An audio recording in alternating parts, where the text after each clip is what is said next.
Welcome, everyone, to Prop It Up, best part of my Tuesday, talking props with my fellow prop masters, Matt Josephs and Andrew McInnis. I am Andy Lang on WagerTalk.com. Andrew is also on WagerTalk.com, and Matt Josephs, you can find him on SportsMemo.com. We're going to go over what's left of the NHL and NBA playoffs, getting down to championship time. Fewer prop bets, still a lot of opportunities to make money, though, and baseball is heating up. The temperature is heating up. The bets are heating up. So we're going to get into that right now, and we're going to give you guys some best bets at the end of the show.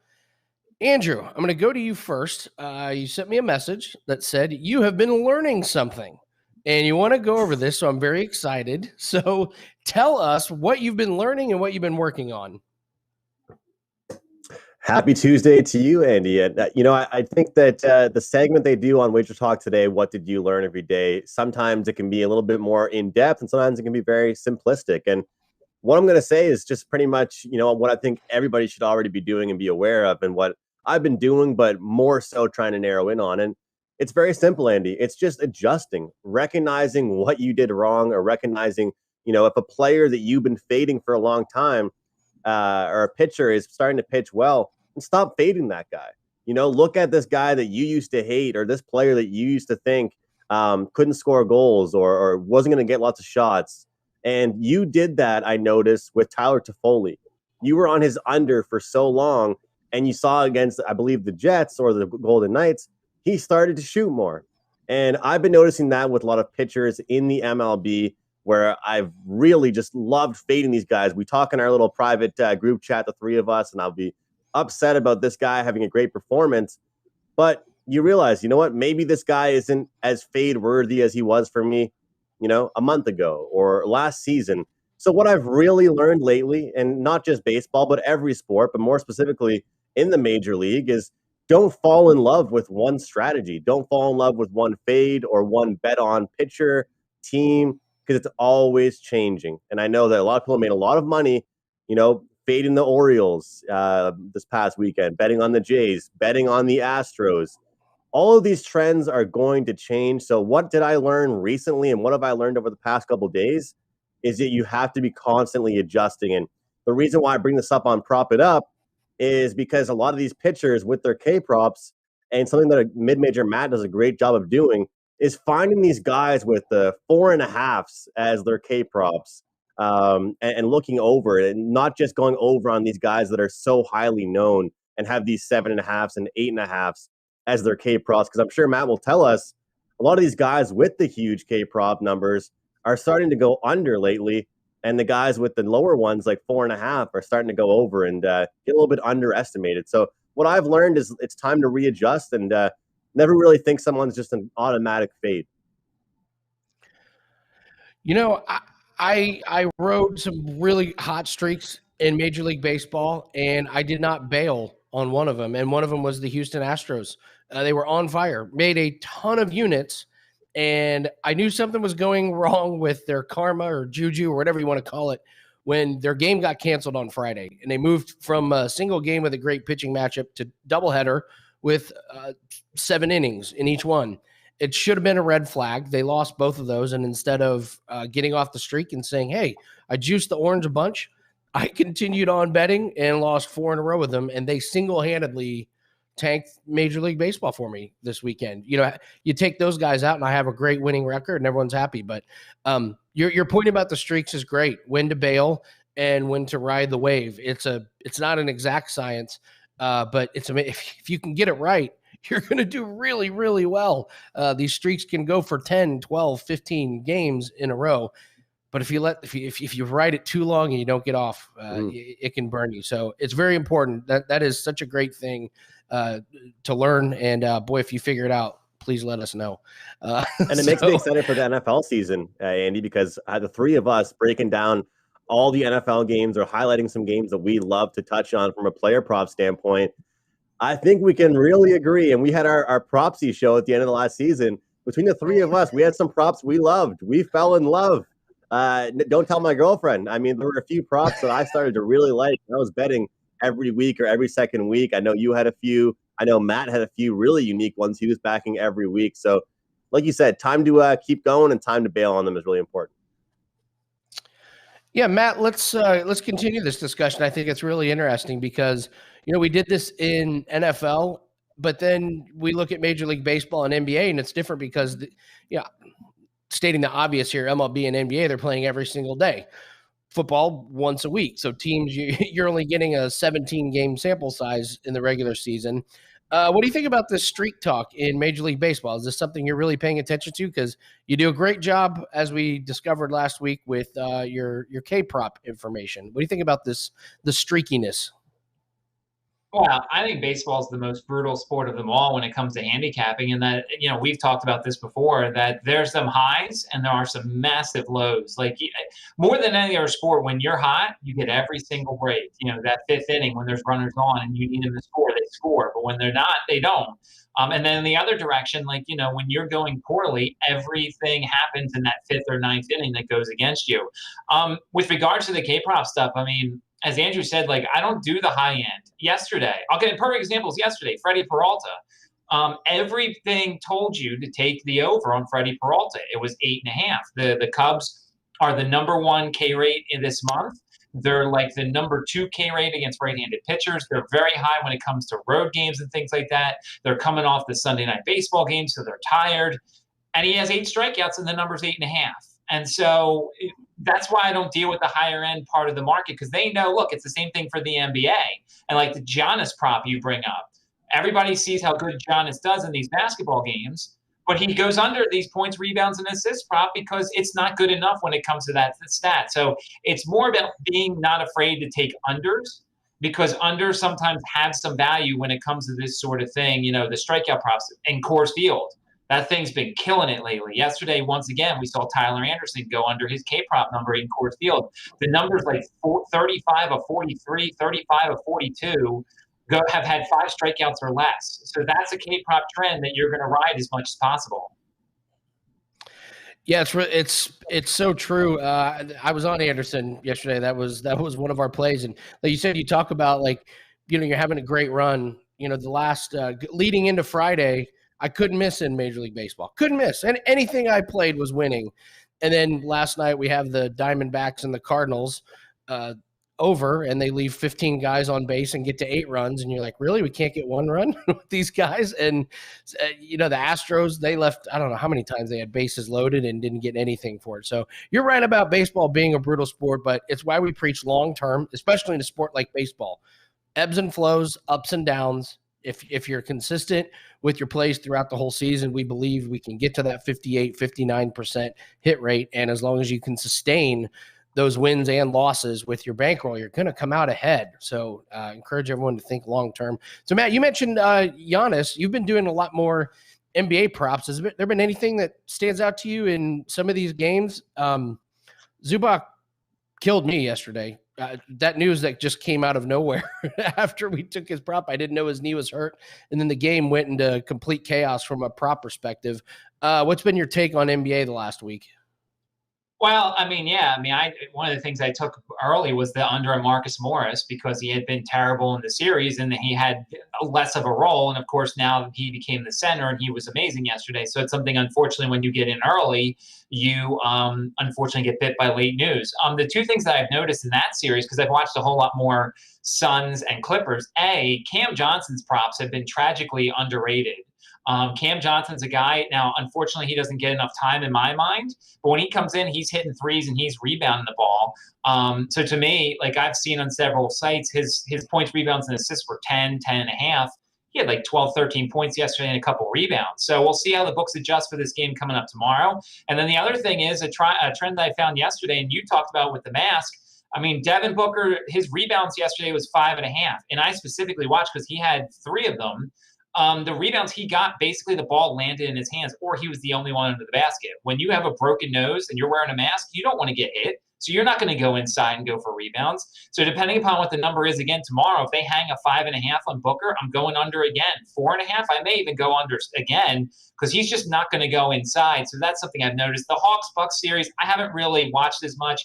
mostly because of the bitterness of the Sixers should have been playing in this. But I think tonight it's going to be interesting if Trae Young doesn't play and they're home, that some of these lesser guys are going to have bigger nights. Yeah, this game completely hinges on Trae. I think one of the big takeaways from this playoffs has been the emergence of Trae Young, but just how tough he is. The guy, I expect him to play. I expect a pretty decent game out of him. He's going to be hobbled, but he's not shy to go inside even on a bad ankle. It's just about how effective can he be. To throw another thing at you, talking about Devin Booker. He also has just decided that now that Chris Paul is back, passing is just not in his rep. He does not pass the ball. If he gets it, he is shooting. He gets in the lane, that thing is going right at the rim. So he was at 0 assists for the game for most of the game last night. So I'm with you on the Booker. As far as tonight, I do have a couple of thoughts about some of the Bucks players. Portis is interesting to me. He's been doing a lot with limited minutes, and I think what you're seeing with the Bucks is they depend on Giannis and Middleton, and to a lesser extent Holiday, so much that when those guys go off the court, whoever comes in is going to get the lion's share. And it's been Portis. He's been an over machine and only getting 16, 17, and 18 minutes. And what I like about him is they're putting a low number up. You're getting like 8.5 points. You can accidentally get to 9 points with, an and one, an open three. So some of these lower numbers I'm finding are great on the overs, and you've done really well with Cam Johnson. So my best bet tonight is involved in that game. So we got a lot going on at both websites, sportsmemo.com and wagertalk.com. Andrew, obviously the number one thing going on in sports for you is rooting for your home team. But besides that, what else do you have going for us on wagertalk.com these days? Just really been up in the MLB content. Starting to do a lot more free play stuff and, getting more into the K props. I've talked about it with you guys every now and then, and I take a look at them. But now that I have more time and NHL is winding down, looking towards that. Also, Korean baseball is going to be back in my vision. I'll be studying it again. I didn't go at it from the start of the season just because I was so busy with the NHL and I wanted for it to have my full attention. I beat it last year. It was a great time doing that. Great time working with a guy like Dave Koken and learning from him. And the KBO is a 10-team league, and I'm looking forward to jumping back into that. So that'll be super exciting. And CFL, man, I am studying up like crazy.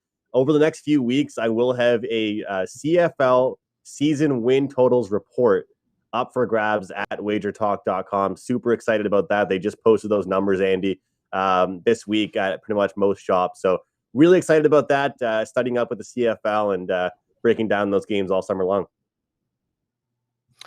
I can't wait for that. I have always said I think the real value can be in some of these. I call them fringe sports. I don't know if it's necessarily fringe, but just less handle. The books aren't paying nearly as much attention. Yeah. The lines can be a lot softer. And like you talked about, line movement in the CFL can be crazy. That tends to help us, the bettors, in the wagers. So, Matt, starting to get excited because you're starting to see literature kind of trickle out about college football. I see wins total. I see magazines starting to come out. So we know what's around the corner for you. What else do you have going on at Sports Memo? Yeah, I just got my Phil Steele copy, which is one of the two publications you guys need. It's Phil Steele and then Athlon. Granted, it's going to cost you about $30 or so, but it's well worth it for the preseason. And then this weekend, I'm going to the beach to start my, relaxing and to start reading up on some of these teams and stuff like that. And I'll be selling my college football win totals, but since you guys watch these videos, you'll know that I post them on Athlon. I haven't found out the dates yet for when they're going to start, but certainly if you want to support that, you can just go and click on the article and I get some money based off the clicks and stuff like that. But until then, it's, K-props and things like that. We're trying to watch out who's in trouble and who looks less. Garrett Cole's a guy who certainly seems like he's striking out less guys. Of course, the first guy to get in trouble, Hector Santiago, so that's going to affect handicapping all over the place, of course. But yeah, K-props and Major League Baseball, but we're coming up on college football and the NFL, and the win total stuff will start streaming out soon. Great stuff. Very excited. And You mentioned $30. That's like a play from like if that publication wins you one game, it's like totally worth it. It's a no-brainer to get stuff like that. So myself, I've got tonight specifically NBA player props as well as one MLB play, but I've been really working on stressing long-term investing, and I've been working on 3-day packages starting on Fridays. Those have gone great the last 2 weekends, and we got a 30-day package up. You get 30 days all sports for $149. Normal price is $349, so you're getting a smoking deal. It's only a few bucks a day, and just kind of really focusing on, if you take all the plays across all the sports over 30 days, I think we're going to be up. You buy one daily package, that's fine. It may win. But over 30 days, I think we're going to have a better shot at long-term success. So really stressing that. That's on WagerTalk.com. All right, let's give out some best bets. Andrew, I'm going to go to you. You're liking a guy to get over his strikeouts. Talk to me. Who do you like tonight? Well, what I mentioned earlier in the show kind of works towards what I'm talking about right here, because this is the guy that lost me, I'll say, and the Marlins, obviously, my 5% win streak with MLB. I'm going and backing a guy that I actually was, really hard on, faded him for a while, and his name is Joe Ross. He's a guy that I haven't really liked for a long time, and, the more I dove in and the more I looked at this prop of 5.5 Ks, I think it's a good number. I think lately he's been lasting deep into some games. We've seen him put up, 8, 9, 7 in recent games. And looking at this team like the Rays, they've been so up and down. And I think that he'll get it done. I just love the way that he stays in the game a lot longer lately than he used to. I mean, there was a point where he was getting yanked in the 3rd or 4th inning. And obviously that's because of some struggles he was having. But looking towards backing Joe Ross here of the Nationals over 5.5 Ks. And I just think that number's too low. Again, a guy I didn't really used to be too high on. And now I look at it, it's kind of a mid-tier number of 5.5. And I believe if he stays in for, gives me 5 or 6 innings, I believe we'll get there. Good stuff, Joe Ross, over 5.5 strikeouts tonight. Let's go to Matt Josephs. Matt, you're going to the NBA. And I like this play based on what's happening. Talk to me about who you like to go over as points, rebounds, and assists. Yeah, I'm going to go with Red Velvet tonight. I think Kevin Huerter is a guy that he certainly has done a ton of stuff against my Sixers in that series. And he's been a bit of a mixed bag so far this series. Last time out, he had 11 points, 4 rebounds, 7 assists. And it feels like he's one of those guys that plays a whole lot better at home. And look, if Trae Young doesn't play tonight, which we all expect him to do, this number is going to go up. So if you jump in now, you're going to get some value here. It's a guy who's shooting about 10, 11, 12 times a game. So you're going to get opportunities. He's also a guy who's going to rebound a little bit. And he's going to get some assists. He had 7 assists last game. Do I expect that? No. But if he gets 3 or 4 assists and 3 or 4 rebounds, then you're just asking for a little bit less from Kevin Huerter. So I'll take the 19.5 over points, rebounds, and assists. And if Trae Young's not playing tonight, then you get an extra value because he becomes one of those guys who can get his own shot and should find some success tonight. I am going to stay in the same game for my best bet tonight, and I am going to fade Clint Capella. This is a guy that I had high expectations for going into this series, and he delivered in the first game and has been a little bit of a dud, to be honest. Milwaukee has figured out something against him in game 2. He went for 2 points, no assists, and 8 rebounds. And he only had 11 rebounds, 2 assists, and 8 points in game 3. Giannis has figured out that he's just a little bit too much for Capella to handle. They've been crashing the boards with PJ Tucker a lot. And the other thing is, if Trae Young isn't playing, or even if he is limited, they're not going to be able to get the defense to crash on Trae if he can't get around those pick and rolls, which has left Capella wide open for some easy dunks, layups, and alley-oops. We've also seen that affect John Collins as well. And as far as the rebounds, Milwaukee, if Middleton keeps shooting like he did in the fourth quarter and Giannis getting a lot of those high percentage shots down low, there's just not a lot of rebounding opportunities. They've really done a good job negating him and muddying up the lane to take away Capella's advantage. So I'll take him under 23.5 points, rebounds, and assists. So there you go. 3 best bets for you tonight. Hopefully it adds to your bankroll. Guys, thank you so much for joining us. 3 of the best in the business, including myself, Matt Josephs at sportsmemo.com, Andrew McInnis at WagerTalk.com. I'm Andy Lang from WagerTalk.com. Good luck. See you next Tuesday on Prop It Up.